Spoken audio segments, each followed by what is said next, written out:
سنة وحضراتكم طيبين. الحقيقة موضوع النهاردة عن أنا في المسيح حر. والحقيقة لو من خلال الكتاب المقدس أنا وحضراتكم فكرنا، هو الكتاب المقدس لما كلمنا عن حريتنا في المسيح قال إيه؟ هنلاقي كلام كتير قوي، والموضوع عايز سلسلة. لكن مش عارف ليه لما اتقال الموضوع الجميل ده جت في دماغي آية وقول. آية وقول. إيه الآية؟ إن حرركم الابن فبالحقيقة تصيرون أحرارا. المسيح لو حررنا هنبقى أحرار بالحقيقة، مش حرية العالم، لأن حرية العالم مش حرية. احنا عايشين في عالم بيدعي انه بيحمي حقوق الانسان وبيدعي انه بيخلي الانسان حر، والحقيقة ده مش حقيقي. يعني كتير مننا لما يسافر بره في الدول المتطورة تلاقي دايما في افكار من نوع ايه؟ اي حد يعمل اي حاجة هو عايزها طالما ما بيضرش حد. وطبعا الكلمة دي بمنطق الدنيا فخ، مش كلمة حقيقية. يعني يجوا مثلا أول ما الولد أو البنت يطلعوا بطاقة على سن 16 يقولوا لهم بصوا بقى يا جماعة، انتوا قانونا من حقكم تروحوا لأي صيدلية وتاخدوا جرعة الماريجوانا. يعني كل واحد ليه جرعة. الماريجوانا يعني الحشيش والمخدرات، اسمها الماريجوانا يعني بره. فأنت من حقك تروح صيدلية وتوريهم بطاقتك ان انت عديت سن 16 فتقدر تاخد الايه؟ الجرعه بتاعتك. بس خلي بالك الادمان ده وحش والمخدرات دي طريق سيء، بس انت من حقك لانك انت حر تقرر انك ايه؟ تتعامل مع الماريجوانا. تخيلوا معايا ولد ابتدى وبنت في سن 16 يتعاطى او يتعامل مع الماريجوانا عشان يحسن له المود. وطبعا هو بيعمل ده بحرية تامة وبدون أي مشاكل، ومش من حق الأهل يتدخلوا ولا الدولة تتدخل، لأن الدولة هي اللي بتوزع على الصيدليات وبيبقى ليها أرباحها. يعني واحد يقول لي أنت بتبالغ ولا بتقول كلام حقيقي؟ لا، غالبيتكم اللي سافر يعرف إن ده حقيقي. طبعا اللي ابتدى ماريجوانا في سن ال 16 بنعمة ربنا على سن ال 30 يبقى إيه أخباركم؟ يعني هو ابتدى ماريجوانا على سن 16، سن ال 30 بقى ايه؟ هيبقى الحقيقه متعاطي كبير، يعني مش كده؟ مدمن كبير. وبالتالي يقولوا له بقى ايه؟ لا، الادمان ده شيء وحش، احنا هنعمل لك مصحات للعلاج منين؟ من المخدرات والادمان والحاجات الوحشه دي. طب هو الاساس هو مين اللي فتح السكه؟ مين اللي سهلها؟ مين اللي دعمها؟ مين اللي باعها في الصيدليات الحكوميه؟ العالم. فالعالم يقول لك الحاجه وعكسها، يقول لك انا هحررك واللي نفسك فيه اعمله. بس الحقيقه لان اللي نفسك فيه وهتعمله هيوقعك في ادكشن او ادمان، احنا مع الوقت هنعمل ايه؟ هنعالجك. الله، هو ايه الدنيا اللي ملخبطه دي؟ هو بيخليني اعمل اللي انا عايزه ولا اللي انا عايزه ده بيضرني؟ هو بيساعدني ولا بينكد عليا؟ هو بيعالجني ولا بيسيبني اتبهدل؟ ما تبقاش فاهم، تبقى داخل نفس الكلام. في الهاي سكول ينفع تكون اصدقاء، الولد يختار بنت يتعاملوا كاصحاب، فنسمع البوي فريند وجيرل فريند، وانه ده كانه جواز، يعني مش اصدقاء يعني زمايل زي عندنا او اصحاب بيتعاملوا باحترام او بمسافه، لا ده جواز، علاقه جسديه. المهم انه البنت ما تحملش وما تجيبش ايه؟ طفل. فتخيلوا بقى اللي بيتعامل في الجنس في الهاي سكول ثانوي، يعني ده لما يبقى عنده 30 سنه هينفع يتجوز ولا هيتجوز جواز محدد المدة؟ ما هو غالبا ده لو اتجوز، يعني لو قدر يعمل كنترول على نفسه، يعني يوم ما هيتجوز ايه؟ زواج محدد المدة. هيتجوز سنتين 3 4 لغاية ما يزهق ويعمل ايه؟ كل واحد يشوف حاله ويتجوز جوازة تانية. ما هو هي مش جوازة قوي، يعني هو المين ادمان اسمه ادمان الايه؟ الجنس. فاحنا عايشين في عالم يصدر فكرة أنه يعطي لينا الحرية. في حين ان الحرية الحقيقية تيجي منين؟ من المسيح. إن حرركم الابن فبالحقيقة تصيرون إيه؟ أحرارا. الحرية الحقيقية إن أنا أتحرر من الحاجات اللي تتعبني أو تضرني، مش إن أنا أمشي ورا الحاجات اللي تذلني وتبهدلني وتكسرني بدعوى إن أنا كده إيه؟ حر. عشان كده أول فكرة جت في دماغي الآية اللي قالها رب المجد يسوع المسيح: إن حرركم الابن فبالحقيقة تصيرون إيه؟ أحرارا. الحرية الحقيقية اللي تيجي من ربنا مش اللي تيجي من العالم. اللي بيعمله العالم ده إن بيزق في أسوأ 3 أنواع من الإدمانات. إيه الإدمانات ال3 المشهورين في العالم اللي احنا فيه؟ إدمان الجنس بكل أنواعه، إدمان المخدرات والشرب بكل أنواعه، وإدمان محبة المال بكل إيه؟ أنواعه. دول اللي العالم بيزق فيهم تحت عنوان إيه؟ اللي نفسك فيه اعمله. والحقيقة كل من يفعل الخطية هو عبد للإيه؟ للخطية. اللي بيسيب نفسه للسكة دي الحقيقة بيتبهدل. إيه القول بقى؟ ما أنا قلت لحضراتكم لما الموضوع ده وصل لي جه في دماغي آية: إن حرركم الابن فبالحقيقة تصيرون إيه؟ أحرار. وجه إيه؟ قول. جه قول مشهور قالوا أحد القديسين المهمين جدا في تاريخ الكنيسة. وعلى فكرة هذا القديس عاش شبابه بكل ما تعنيه الكلمة من البوظان. عمل كل حاجة غلط، من أول ما شرب وزنى لدرجة كان عنده ابن من الزنا، وعمل كل حاجة، وكان إنسان فيلسوف، وكان غالبا ملحد رافض وجود ربنا، وفي نفس الوقت كانت عيلته غنية. وعايز أدي لحضراتكم نبذة كده على قدراته الشريرة اللي من بدري. كان عنده مهارات شر من بدري. كان بيحكي في كتاب اسمه اعترافات أغسطينوس، وبالتالي أنا بتكلم عن مين؟ عن أغسطينوس. كان بيقول: وأنا شاب في سن المراهقة كنت مجمع أصحابي ونعمل عصابة. العصابة دي هدفها إنها تسرق. كنا بنسرق إيه بقى؟ إحنا عندنا عزبة، والعزبة دي فيها مزارع للكمثرى، وهو ناحية القيروان، المغرب العربي، جزائر وتونس والحتة دي. فبيقول كنت بجمع أصحابي اللي في سن المراهقة ونروح نسطو على عزب الجيران.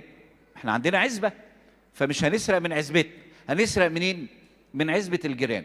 وكنت أشترط على أصحابي إن لما ينطوا على الجنينة أو العزبة بتاعت جيراننا يختاروا الكمثرى الخضراء غير صالحة للأكل. حاجة غريبة قوي، يا راجل عنده عزبة وعنده مزارع وشجر كمثرى. فكان بيجمع أصحابه عشان يعملوا إيه؟ يعملوا عصابة. ليه العصابة دي؟ إيه هدفها؟ قال لك ننط على عزب الجيران عشان نعمل إيه؟ نسرق أهني كمثرى الخضراء اللي مش هينفع تتاكل. ولما أصحابه سألوه قالوا له: إيه وجع القلب ده؟ طب ما أنت عندك كمثرى، يعني إيه لازمة ننط على جناين الناس ونخش بقى في التوتر بتاع السرقة ده؟ قال لهم: عشان عايز أدوق طعم السرقة مش طعم الكمثرى. يعني ده واحد بيسرق فن، يعني عايز يستطعم شوفوا الشر ده ايه. ده في سن المراهقة كان بيقول عن نفسه كده: انا كنت عايز ادوق طعم السرقة مش طعم الايه؟ الكمثرى. لدرجة انه دور على اي حاجة تريحه، جرب كل الخطايا، وربنا افتقده بانه احد اصدقائه مات فجأة، وبدأ يتأثر، وبدأ يقرأ رسائل بولس الرسول، وبدأ يقرأ عن سيرة العظيم الأنبا أنطونيوس، وبدأ يقدم توبة. عارفين في أواخر أيامه قال إيه؟ قال تعبير غريب قوي، ده اللي جه في دماغي لما الموضوع حر فيه. أنا حر في المسيح. قال إيه أغسطينوس؟ قال: على قمة العالم جلست. على قمة العالم، يعني على قمة العالم ده واحد قاعد مفيش حاجة مسيطرة عليه، ده واحد عامل كل حاجة وفرحان بكل حاجة ومش متضايق. امتى جلست على قمة العالم؟ لما سرقت الكمثرى؟ قال لك لا. لما زنيت وكان عندك ابن الزنا؟ قال لك لا. لما كان عندك غنى وشهرة وكنت محامي مشهور وعندك مدرسة للفلسفة والناس كلها بتشاور عليك؟ قال لا. امال امتى؟ امتى جلست على قمة العالم؟ قال عندما أحسست أني لا أخاف شيئا ولا أشتهي شيئا. قال امتى حسيت ان انا حر؟ امتى حسيت ان انا طاير للسماء؟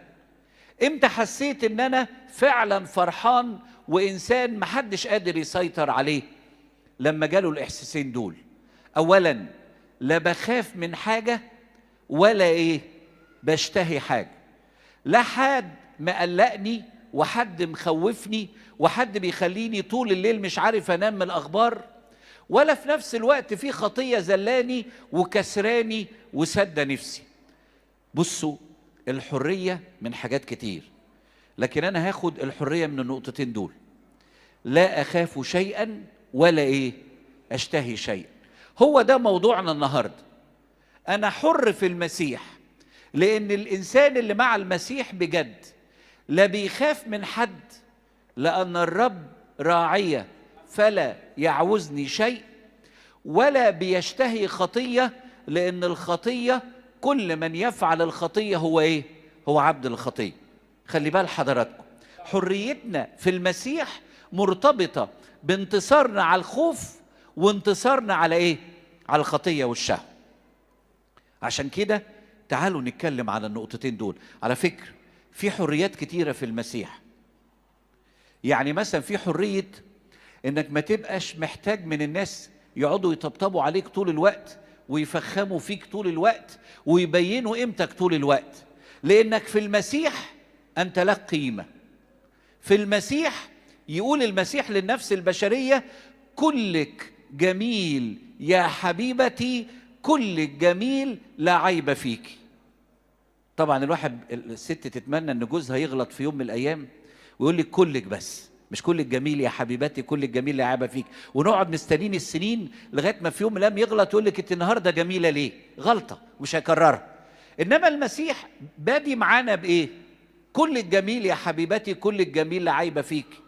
انا محتاج مراتي تقدرني. طب المسيح مش بيقدرك، ده شايفك على بعضك رغم ضعفاتك وخطاياك جميل. ففي حريه ان انا ما بقاش مذلول بكلام انا قصدي اقول الحريات كتير، احنا نقدر نتحرر من مشاكل كتير، بس انا النهارده هركز في كام مشكلتين: حريه من الخطيه وحريه من الخوف.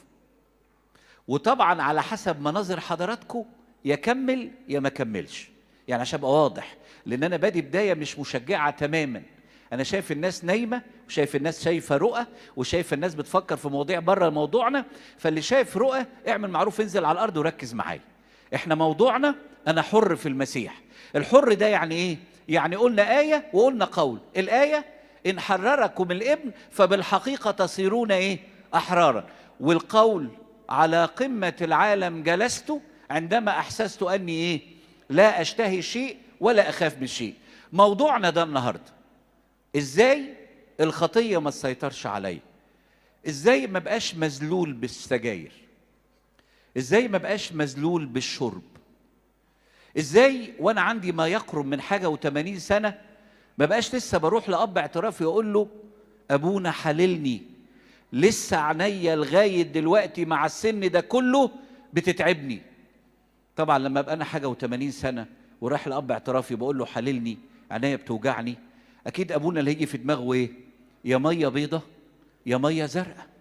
يعني حاجه و80 سنه وعينيك بتوجعك، يبقى انت محتاج مش اب اعتراف، انت حبيبي محتاج دكتور عيون. فيقول لك: وانا مالي يا حبيبي، ما تروح لدكتور العيون. يقول لك: لا، مش قصدي ميه بيضه او ميه زرقاء، قصدي انا وصلت للسن ده وقربت اقابل ربنا ولسه عينيا زايغه، لسه ببص يمين وشمال، ولسه الموبايل بيتعبني، ولسه ببص جوه الكنيسة وبره الكنيسة. أنا مذلول بالخطية. المسيح يقدر يدينا حرية؟ يقدر. المسيح حرر ناس كتير طبعا، حرر السامرية وحرر زكا وحرر الأنبا موسى، ولسه بيحرر وهيحرر ناس كتير. والكتاب المقدس يقول على المسيح: القادر أن يخلص إلى التمام، والقادر فوق كل شيء أن يفعل أكتر جدا مما نطلب أو إيه أو نفتكر. يقدر يعمل العجب، يقدر يحررك من الخطايا اللي بقالها سنين. أيوة إزاي؟ ما أنا بحاول ومش عارف. بصوا، أولا عشان أقدر أتحرر من الخطية لازم أعمل 3 حاجات. أولا لازم أفكر في ضرر الخطية. ثانيا لازم أتسند عليه بقلب منكسر ومتواضع. ثالثا لازم أهرب من جو الخطية. يبقى في كام حاجة تخليني أتحرر؟ 3. ما هو ربنا حرر ناس، طب اشمعنى أنا؟ ما هو الحقيقة هو عايز يحررك، والكتاب المقدس يقول لا تخف أيها القطيع الصغير. ليه؟ لأن أباكم سر أن يعطيكم الملكوت. فرحة قلب ربنا أن العالم كله يخلص. الله يريد أن الجميع إيه؟ يخلصون وإلى معرفة الحق يقبلون. ربنا عايز يخلصني ويخلصكم، عايز يحررني ويحرركم، عايز ما نبقاش مكسورين ومذلولين، مذلولين للفلوس ومذلولين للعادة ومذلولين للشهوة ومذلولين للنميمة والإدانة ومذلولين للغضب ومذلولين للعصبية. هو عايز يحررنا. طب أنا أتحرر إزاي؟ الآباء يعلمونا إنه ربنا الموصوف ده اللي حرر الناس وقال إن حرركم الابن فبالحقيقة تصيرون أحرارا، يقدر يعمل ده ب3 حاجات. أولا فكر في ضرر الخطية. واحد يقول لي يعني إيه أفكر في ضرر الخطية؟ الخطية للأسف إحنا عايشين في عالم يا أحبائي بيعمل دعاية وإعلان للخطية، لدرجة حتى اسم الخطية بيتغير، ياخد اسم تاني، يتصلح كده ويتجمل عشان يقول لك ايه؟ انت شايف الموضوع ده غلط، ده رأيك، لكن مين قال انه غلط؟ انت شايفه غلط، دي وجهة نظرك، لكن مين يتحول الموضوع الى ايه؟ وجهة نظر. فبقى الكذب حكمة كلام. كذاب لف ويدور ده حكيم. وبقت السرقة أخدان حق. انت بتسرق ليه في الشغل؟ يقول لك ما صاحب الشغل مفتري، بياخد الملايين وبيديني الملاليم، مش لازم اطلع مصلحة؟ لازم اطلع مصلحة يا ابونا. تقول لي خليك امين. امين ايه في الزمن ده؟ وبعدين باخد حقي. ده انا كمان يا ابونا هقول لك على فكرة، انا باخد كمان اقل من حقي. والعصبية والنرفزة، الناس تستحق الخبط على دماغها. ابونا ما هنفضل لغاية امتى طيبين مع الناس؟ الناس يعني سامحني يا ابونا، الناس ركبونا ودلدلوا، وبالتالي طول ما انتوا بتعلمونا نسامح وما ناخدش حقنا بصوت عالي في مشكلة. انا فاكر في مرات جالي شاب كان بيعترف يعني، فبيقول لي يا ابونا انا عصبي جدا في السواقة. فقلت له حبيبي لأهني درجة؟ قال لي لا لا لا، لدرجة صعبة، انا ممكن اسحب الكوريك واتخانق، وممكن جايب سبراي كده حطه في التابلو شلعينين، لانه لو حد لقيته قدامي جامد وعافي عليا بدافع عن نفسي. قلت له حبيبي انت كده مش عصبي، انت كده مش طبيعي، يعني انت كده انسان عندك مشكلة. فقلت له وعايز بقى اديله ارشاد عشان كلنا نهدى. فلقيته بيقاطعني بحزم. قال لي يا ابونا هو قدسك بتسوق؟ قلت له اه. قال لي بسوق في الشارع عندنا كتير يعني؟ قلت له اه بسوق. يا بسوق ايه يعني؟ قال لي ايه رايك في الناس؟ قلت له لا، ما انا عارف ان السواقه في مصر صعبه وما فيش التزام في المرور واحنا شويه. قال لي قدسك رقيق قوي. قلت له يعني ايه؟ قال لي الناس عايزه الحرق. قلت له ايه يا حبيبي؟ قال لي يا ابونا الناس عايزه الحرق. فانا سكت، ما انا اتصدمت بقى، يعني ده قاعد في الاعتراف بيعترف بالنيابه عن الناس وعايز ربنا تنزل النار تاخده. فقلت له طب يا حبيبي ربنا معاك. قال لي طب قدسك كنت عايز تقول لي ايه؟ قلت له واقول لك ليه؟ ما هو انت ربنا ياخدهم كلهم فالعربيات تقف فتمشي في الشارع لوحدك، ما تتعصبش، وبالتالي انت عايز مني ايه؟ قال لي يا ابونا انت بتهزر. قلت له يا ابني ما انا يهزر يعيط، ما انا يهزر يعيط. انت مدي مبرر للخطيه، عمرك ما هتسمع ارشاد وعمرك ما ايه هتوب. انت بتشتمه ليه؟ سمعتش عليه؟ بتبص على البنات ليه؟ مش شايف لابسين ايه؟ بتقول لجوزك كده ليه؟ ما هو عمره ما قال لي كلمه حلوه، لازم اديله على دماغه، واي حاجه تضايقني هديله على دماغه. ايه ده بقى ان شاء الله؟ فالكذب بقى حكمه، والعصبيه والنرفزه اخدان حق، والسرقه بجمع فلوسي برجع فلوسي، والزنا احتياج جسد، والشذوذ والمثليه حقوق انسان. ايه ده بقى ان شاء الله؟ عمرنا ما هنتوب كده، عمرنا ما هنتحرر كده، لو انا وحضراتكم ما قلناش على الخطيه إنها خطية وإنها خاطئة جدا، زي ما الكتاب قال أنا وحضراتكم مش هنعرف إيه؟ نتوب. سليمان الحكيم لما جه يتكلم عن الشهوة واتكلم على الإنسان اللي بيسيب نفسه يزني أو يروح يمشي وراء امرأة غريبة، عارفين يا أحبائي شبهوا بإيه؟ شبهوا كثور يساق إلى الذبح وهو لا يدري. لا قال حقوق إنسان ولا قال احتياج جسد ولا لا أعمل إيه، ما هي مراتي مطنشاني مش مركزة معايا، ما هو جوزي مش معبرني، فأنا بدور على بديل بقى وده حقي. مش أنا ليا مشاعر يا أبونا؟ مش ليا احتياج جسد يا أبونا؟ ولا عشان قدسك كبرت وعجزت؟ ما ساعات بيتقال لنا كده، عشان قدسك كبرت مش حاسس بينا. طب بتقولي ازاي ابعد عنه؟ ما انا جوزي مش مركز معايا. يا حبيبي ويا حبيبتي يا ابنائي الاحباء، لو انا وحضراتكم ما قلناش ان الخطيه كارثه وانها خاطئه جدا، وان الخطيه يتقال عليها كده طرحت كثيرين جرحى وكل قتلها ايه؟ اقوياء. كل قتلها اقوياء. لو أنا ما فهمتش وفكرت في ضرر الخطية لا يمكن المسيح يعرف إيه؟ يحررني. أحد الآباء القديسين قال كده: الله الذي خلقك بدونك لا يقدر أن يخلصك بدونك. من غير ما تبقى عايز مش هيحررك. المسيح جه عشان المرضى، لا يحتاج الأصحاء إلى إيه؟ إلى طبيب بل المرضى. طب أنت عارف إنك مريض؟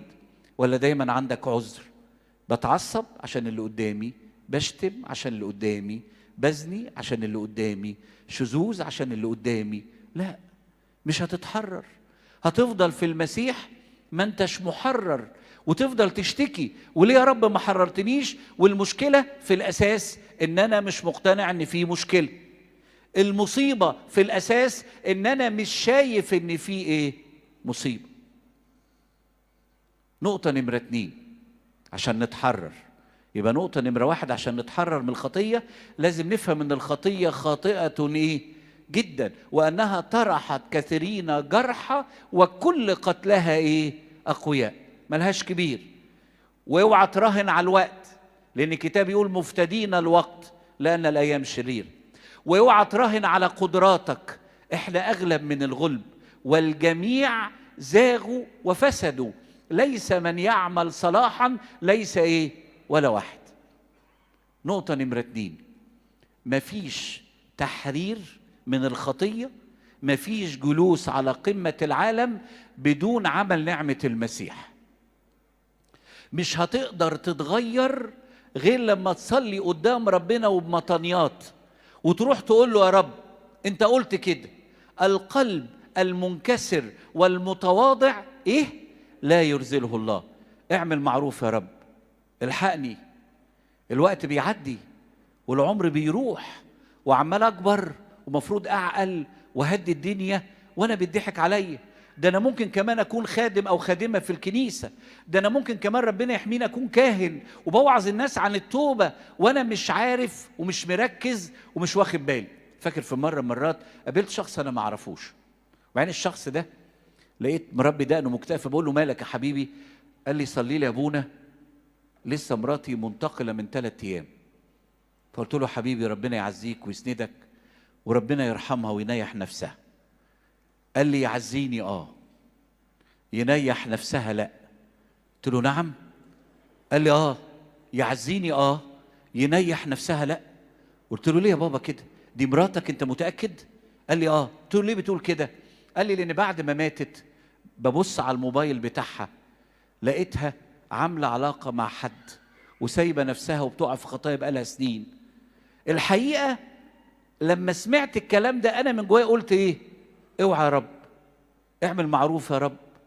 مش عايز افضل طول عمري متخيل ان انا اقدر لوحدي ابطل الخطيه.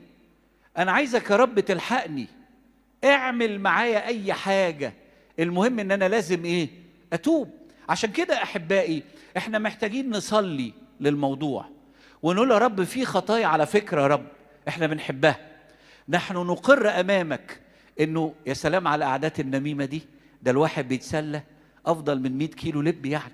يعني لما بقعد انم واجيب في سيره الناس كده يعدي الوقت، يوم الرب كألف سنة وألف سنة كيوم، الواحد لا يشعر بحاجة لأنه قاعدة مسلية. أو قاعدة النميمة دي لو ما قدمتش عنها توبة واتحررت منها هيبقى في مشكلة. عشان كده أقول له يا رب اعمل معروف، اعمل معروف.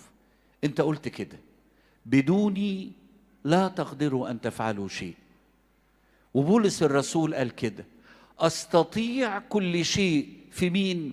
في المسيح الذي يقويني. ساعات بعض الشباب اللي بيجوا يعترفوا عندي يخش كده يقول لي يا ابونا انت عارف الخطيه الفلانيه؟ اقول له اسمع عنها. يقول لي ايه؟ هقولها لك النهارده ان انا عملتها لاول واخر مره. اقول له يا ولد يا ولد، على الدخله اللي مليون جنيه دي تخشها على انا كأب اعتراف، لكن لا تخشها على الشيطان ولا تخشها على ربنا. مفيش حاجه اسمها كده. في حاجه اسمها ان الانسان يتواضع ويعمل مطنيات. في حاجه اسمها ان الانسان يصرخ لربنا ويستخدم المزامير ويقول له ربنا كده الى متى يا رب تنساني كل النسيان؟ يا رب انت هتسيبني؟ طب انت عملت كل شيء لاجل خلاصي. طب انت قلت ماذا يصنع لكرمي وانا ايه لم اصنعه؟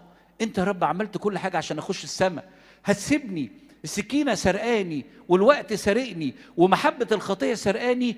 اعمل معروف يا رب، سد نفسي عن الخطيه.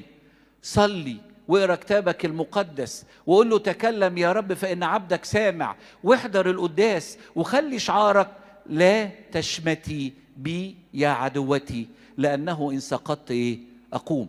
يبقى نقطة نمرة 2 في التحرير من الخطية إن أنا ألجأ لمين؟ لربنا. وأبائنا القديسين اللي اختبروا الحرية من الخطية قالوا لنا إنه التغيير ده عمل إلهي ويحتاج لوقت. التغيير ده إيه؟ عمل إلهي. أنا بحب الخطايا، أنا العالم بوظ دماغي، أنا في أحاسيس مش موجودة جوايا ومش عارف أحسها. ربنا قادر بقى، القادر فوق كل شيء أن يفعل أكتر جدا مما نطلب أو إيه أو نفتكر. الحاجة الثالثة والأخيرة عشان نتحرر من الخطية، عشان نبقى زي أغسطينوس جالسين على قمة العالم لما بطلنا نشتهي ونتذل بالشهوة، يعلمونا كده اتعب اللي بيتعبك. تاني، اتعب اللي بيتعبك. هو احنا ايه اللي احبائنا بيتعبنا؟ الجسد بشهواته باحتياج، مش كده؟ انا وانتوا ايه اللي بيتعبنا؟ مش الكتاب يقول كده الروح يشتهي ضد مين؟ ضد الجسد. والجسد يشتهي ضد مين؟ الروح عايز الجسد يوصل للسماء والجسد عايز ينزل الروح ليه؟ للارض. بصوا التعبير ده تعبير صعب، لكن قالوا أحد الآباء القديسين. قال إيه أحد الآباء القديسين؟ قال الله خلق الملائكة بعقل ليعبدوه، وخلق الحيوان بشهوة، وخلق الإنسان بعقل وشهوة. تاني نقولها تاني. أحد الآباء القديسين قال قول قوي قوي، قال الله خلق الملائكة بإيه؟ بعقل، عشان يعملوا مع ربنا علاقة ويخضعوا لربنا ويسمعوا كلامه. والحيوانات ما فيهاش روح ربنا، مش كده؟ فيها نفس حية لكن ما فيهاش روح ربنا، وبالتالي هي من التراب وإلى التراب إيه؟ تعود. إنما الإنسان اتخلق إزاي؟ بعقل، في روح سماوية بص على ربنا، ولكن في نفس الوقت عنده إيه؟ جسد ترابي. قال لك إذا الإنسان حكم عقله صار ملاك. طب لو حكم شهوته صار ايه؟ فهمتوا؟ يعني انا النهارده محكم مين؟ جسدي. لما بيجي الصيام بحاول اصوم، ولما بصوم بفاصل ولا مش بفاصل؟ صيام الرسل اخباره ايه؟ يقول لك ده الصيام ده لابونا ومراته. طب ابونا هو كاهن، مراته ذنبها ايه؟ ما هي مش شعب، يعني ليه تلبسوها مع ابونا؟ ده كفايه اللي شايلاه. يعني ليه بقى صيام الرسل ده لابونا ومراته؟ هو صيام الرسل لينا كلنا، بس انا عارف ان انا هسافر وفي اوبن بوفيه، يبقى صيام رسل ايه ان شاء الله؟ كويس. ده معناه انه الجسد ايه؟ واحد يقول لي يا ابونا غريبه قوي، كل ما نخش على الصيام في الكنيسه الواحد يفرك. ما طبيعي الواحد يفرك، طبيعي، لان الروح يشتهي ضد مين؟ ولو انت مش فاهم انه طبيعي الجسد هيضايقك وانه الجسد مسيطر وان احنا لازم نقمعه، هتبقى فيه مشكلة. عشان كده الآباء القديسين يقول لك اتعب اللي بيتعبني، جسدي بيتعبني ما دلعوش، ده انا اتعبه بالصيام، واتعبه بالمطنيات، واتعبه بالمشغوليه، وما بقاش قاعد طول اليوم في التكييف ومعايا الموبايل كده 24 ساعه، واجي اقول هو انا ليه بقع في الشهوه ومش عارف اتوب ومش عارف اصلي. حبيبي، جسدك ده انت مدلعه، جسدك ده مسيطر عليك بشهوات الدنيا، وبالتالي لا يمكن تعرف مع الوقت ايه تتحرر. عشان مناظر حضراتكم، مع احترامنا لحضراتكم، هعيد تاني، عشان نتحرر من الخطية قلنا فيه 3 حاجات. أولا افهم إن فيه مصيبة، وإن الموضوع مش نسبي، كذب نسبي والزنا نسبي والشذوذ نسبي، لا مش نسبي. خطية خاطئة جدا، الخطية طرحت كثيرين جرح. والنقطة الثانية، اصرخ لربنا، قول رب أنا آسف، العالم ضحك عليا، وأنا سمحت للعالم إنه يضحك عليا، وأنا اللي حطيت نفسي في العالم بزيادة، وركزت في شهوات العالم بزيادة، فالخطية تحولت إلى أمر عادي. صلي، قول يا رب كرهني في الخطية واسندني. والنقطة الثالثة والأخيرة إيه؟ أرجوك اتعب اللي بيتعبك. يعني إيه اتعب اللي بيتعبك؟ جسدك ده ارهقه بالمشغولية، ارهقه بالرياضة، ارهقه بالصيام، ارهقه بالمطنيات، ارهقه بانك تعمل حاجات ليها قيمة وهوايات. لكن طول ما انت فاضي، ابائنا القديسين علمونا كده، انه العقل الفارغ ماله؟ معمل للشيطان. الشيطان يطلع فيه بقى اختراعات، يطلع افكار سودة ويطلع خطايا.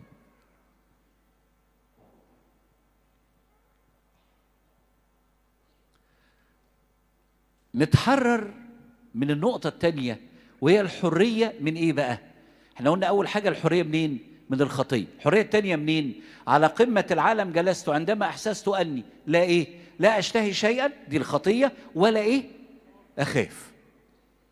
يقول داود النبي تعبير غريب قوي، مع ان الكلام ده اتقال في العهد القديم. يقول ربنا ان سرت في وادي ظل الموت لا اخاف ايه؟ شرا. ليه يا داود؟ وانت جامد كده؟ طب ما انت غلبان زينا، ما انت بني ادم وساعات بتغلط. يقول لك بغلط وغلبان وضعيف، لكن انا شعار حياتي لانك انت ايه؟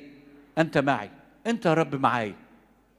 يا احبائي، مفيش سلام خارج علاقتنا بربنا، وبنضحك على نفسنا لما نتخيل ان بقدر ما بنبقى اغنياء، وقدر ما بنبقى اقوياء، وقدر ما بنبقى واصلين في العالم، بقدر ما بيبقى عندنا ايه؟ سلام. وده مش حقيقي، ده مش حقيقي.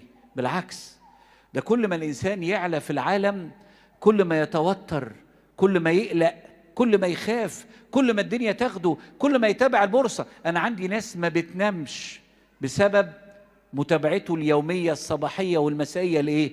للبورصة. قلقان، وده زاد وده قل وده راح وده جاي وده هنتخير. ايه ده بقى؟ ان شاء الله قلق جاي من العالم. ده مفروض سلام، لكنه سلام زائف. السلام يجي من العالم هو سلام زائف، ولكن اللي يجي من ربنا يقول كده: أراكم فتفرح قلوبكم ولا ينزع أحد فرحكم منكم. على فكرة تستغرب جدا إنه لما نيجي نقرأ سفر الأعمال ونشوف معلمنا ماري بطرس وماري يوحنا وهما بيتكلموا عن المسيح في أورشليم وبيتهددوا بالقتل واتمسكوا واتجلدوا، يقول الكتاب المقدس بعد الجلد كان مفروض يعملوا ايه؟ يقولوا ادي غلطة اللي يعيش مع ربنا، ادي غلطة اللي يتكلم عن المسيح في أورشليم، ادينا مشينا معاه وبهدلنا. لا، الكتاب يقول ايه؟ خرجوا فرحين.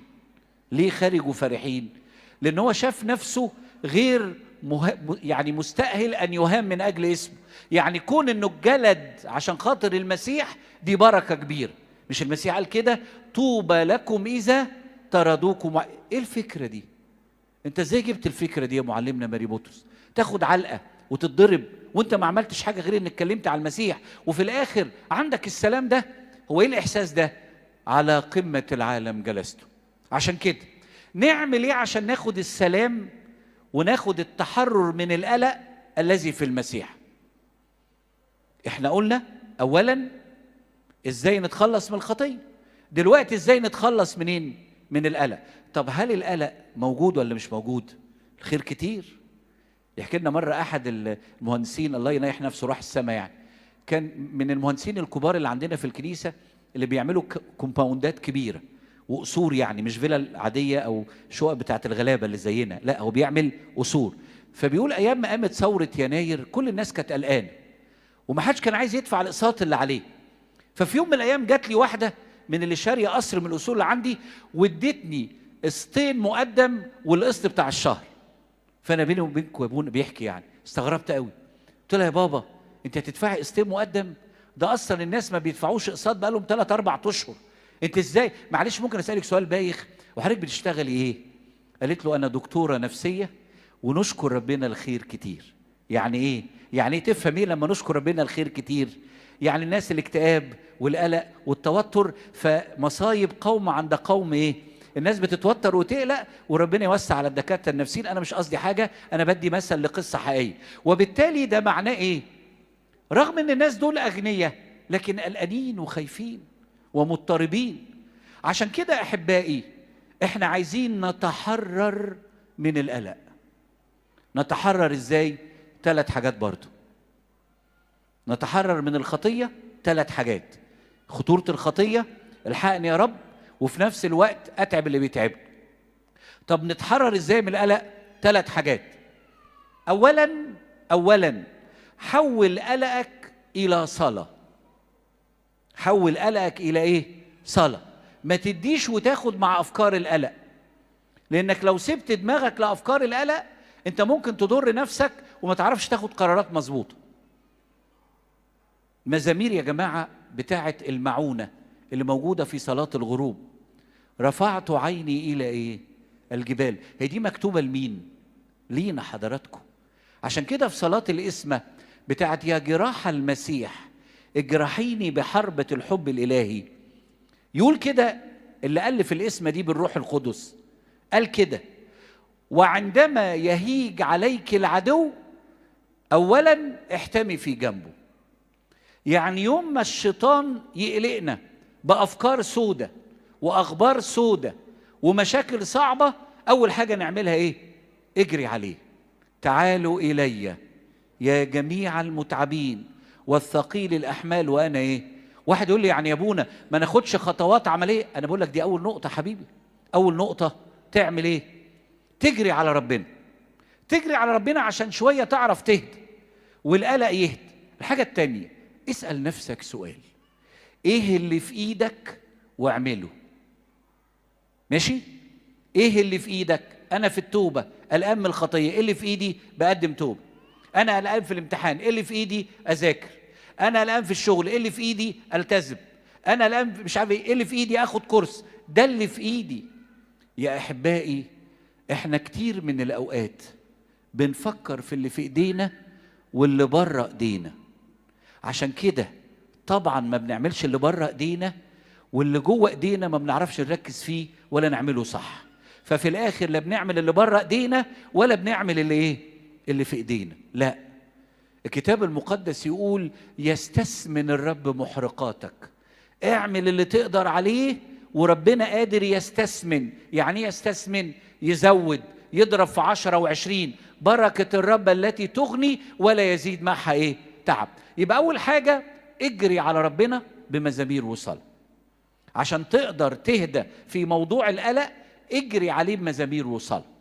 نقطة نمرة 2، هو ايه اللي في ايدك تعمله؟ واعمله.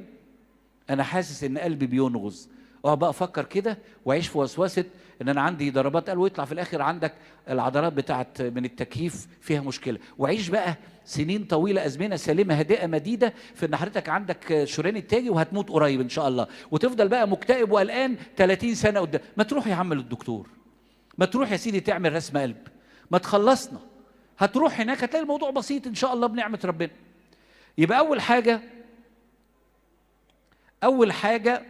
أول حاجة عشان نعالج القلق اجري على ربنا بمزامير وصلاة. تاني حاجة اعمل اللي عليك. تالت حاجة وآخر حاجة، وده الواجب اللي عايز أديه لحضراتكم، لما تروحوا النهاردة هات صفحة كده واقسمها نصين. معلش انا قديم شويه، بس اعمل كده شرايح بعض. الصفحه اللي تقسمها نصين في 2 كولومز كده، كولوم على اليمين كولوم على الشمال، صح؟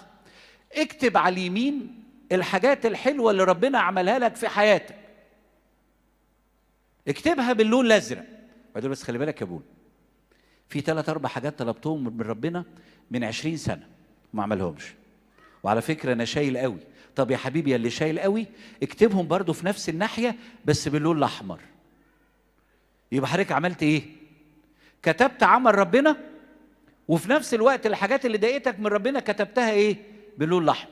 دي في الناحيه الايه؟ اليمين. الناحيه الشمال اعمل العكس بقى، اكتب الحاجات الحلوه اللي انت قدمتها لربنا باللون الازرق. بس عشان تبقى حقاني اعمل كوارثك اللي عملتها في حق ربنا بس باللون الاحمر. يبقى الناحيه اليمين عمل الله ليك، الناحيه الشمال عملك لله. لو حاجه كويسه بالازرق، ولو حاجه وحشه بالاحمر، ناحيه يمين او ناحيه ايه؟ شمال. وبعدين من فضلك بقى بص على الورقه كده على بعض واعمل كومباريزون، قارن ما بين الناحيه اليمين والناحيه الشمال. وبعدين يا ابونا طب انت بتحرجنا كده. لا انا مش قصدي احرجك، انا قصدي افهمك حاجه. الناحيه اليمين انت طلبت من ربنا 10 حاجات، عمل لك 7 أو 8، وما عملكش 2 أو 3 لحكمه عنده. ربنا طلب منك 10 حاجات، انت عملت 2 3، وفي 7 8 انت منشف ريقه، لا عايز تتوب ولا عايز تتغير ولا عايز انا اتعدل وحركه تتعدل. المقارنه دي لما انا اشوفها افهم ايه؟ انه ربنا احسن مني. هو احنا الحقيقه مش محتاجين نعمل المقارنه عشان نعرف ان ربنا احسن مننا، الحقيقه دي معروفه من قبل ما نعمل الورقه اصلا. امال ايه هدف الورقه؟ انك تطمن. تطمن بايه؟ انه ان كنا غير امناء يبقى ايه؟ امين. انا وحضراتكم رغم ان احنا غير امناء مع الله، واجعين قلبه، مزعلينه، ممكن نبقى جوه الكنيسه بس ابعد ما نكون عن سلوك المسيحيين، بنتصرف تصرفات غلط، طول الوقت مشغولين عنه ودماغنا في امور اخرى، ومع ذلك هو ايه؟ هو امين. الورقه دي هدفها كده، اطمن، ده اذا كنت وانت بعيد هو امين. تقلق قرب فتطمن اكتر، لان وانت بعيد هو امين. يبقى يوم ما هتقرب ايه اللي يحصل؟ ده الحاجه هتبقى حلوه قوي. يبقى 3 حاجات تحررنا من القلق. ايه هما؟ اولا اجري عليه، اجري عليه، مزامير وصلاه. وارشح لحضراتكم بتفرق قوي مزامير الغروب والنوم. رفعت عيني الى الجبال اليك رفعت عيني. ما تديش دماغك للقلق. نقطه نمره 2، ايه اللي في ايدي واعمله، طب اللي بره ايدي ملناش دعوه بيه. والنقطه الثالثه، اعمل الورقه دي اللي فيها مقارنه ما بين عمل الله ليا وعمل الله، اللي بنكتشف في الاخر ايه؟ ان الهنا ده اله حنين وامين، ورغم عدم امانتنا لكنه لسه حاطط فينا رجا ولسه بيحبنا. على قمه العالم جلست. امتى تحررنا؟ امتى بقينا كده على قمه العالم؟ لما احسست اني لا اشتهي شيئا ولا اخاف شيئا. ربنا يديني وديكم نعمه الحريه التي في المسيح، ولإلهنا المجد.